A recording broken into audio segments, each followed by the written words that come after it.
Ha? Hindi. Pinsan ko. friend, Pinsan tapos mo. Kapatid ko.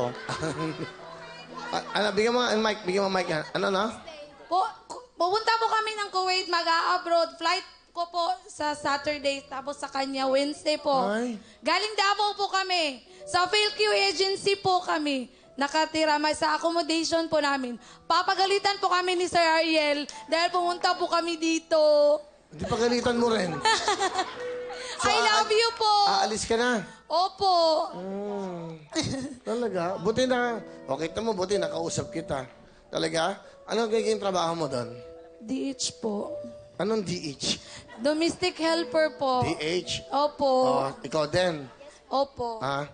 Magtatrabaho ka din doon. Yes po, May anak ka kuya. na ba? O dalawa? Meron na po, kuya. Dalawa. Kita nyo, mga kababaeng kapuso, bumabiyahe, umaalis sa bansa natin. Bakit? Para magsilbi o mag-alaga ng ibang anak. Samantalang ang kanilang anak, iniiwan. Ilang anak mo? Dalawa po. Di ba nakakalungkot? Di ba? So, alis kayo, kailan kayo alis? Wednesday po sa kanya, Sabado. Salamat, pumunta kayo rito. Bibigyan ko kayo ng ano nyo, pambaon na. Salamat po. Papadala po namin yun sa pamilya. Marami pa po kaming utang na babayaran sa Davao. Baka naman illegal kayo, recruiter, ha? Hindi po. Hindi, sabihin, baka maano kayo sa illegal, kawawa kayo. Opo, hindi po kami illegal. PhilQ agency po, manpower sa Quezon po. Asan ang asawa mo? Wala. Wala na. Ha? Quiet, please. May dalawa po akong anak. May una po akong asawa, naghiwalay. Tapos pangalawa na ngayon po. Yung anak mo, dalawa, tigisan ama. Opo. Puro... Beggar ka. Hindi po. Ikaw, ilan anak mo? Dalawa po. Asan ang asawa mo? Nagtatrabaho po. Alam niya aalis ka. Yes po. Oh. Bago ka umalis, ano gusto mo sabihin sa mga anak mo? Mga anak,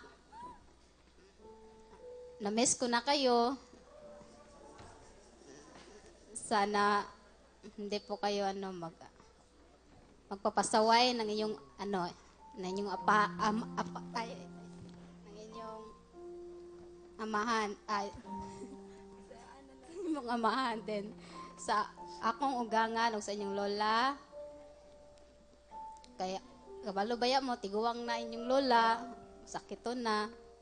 So ayaw mo pabadlo si papa ha, kaya maningkamot si mama. Salamat po. So ikaw, sa anak mo, aalis na kayo sa Sabado. Jiro. Ikaw, Raisa, di ako nabilin kay Pupoy. Masagdihin na lang sa to si Baby Ashley kay ila tita. Masaylo kay ko ninyo, ginanglan dyan ako ni Waton para sa inyo. Balag nagbulag mong duka. Dili na ako gusto, pero kinanglan mo. Parang sabi niya, ayaw niyang gawin yun, hindi niya gusto, pero kailangan gawin. Or parang ito, suot niyo, ha? Salamat. Oh, kailan ang flight mo? Sabado po. Tingnan ang cellphone para matawagan yung Ay, pangpamilya. salamat. I love you po, Kuya Willie. Thank you, thank you. Ano kayo, magkababayan? Pinsan ko, tapos Pinsan ko. kapatid ko. Kapatid mo? Oo. Oo, ka rin. Oo. Salamat, Kuya. Kaya miyak siya eh. Bigyan tigil-tigil ang ano. Hindi. Kayo mga malalapit sa puso ko yung ganyan. Lalo na malayo kayo sa pamilya nyo. Okay? O yan. Salamat po. Iwanan nyo sa pamilya. Meron kang 5,000. Thank you po. May 5,000 na. Maraming salamat po. Good luck sa inyo. Mag-ingat kayo sa Thank pagbiyahe you nyo.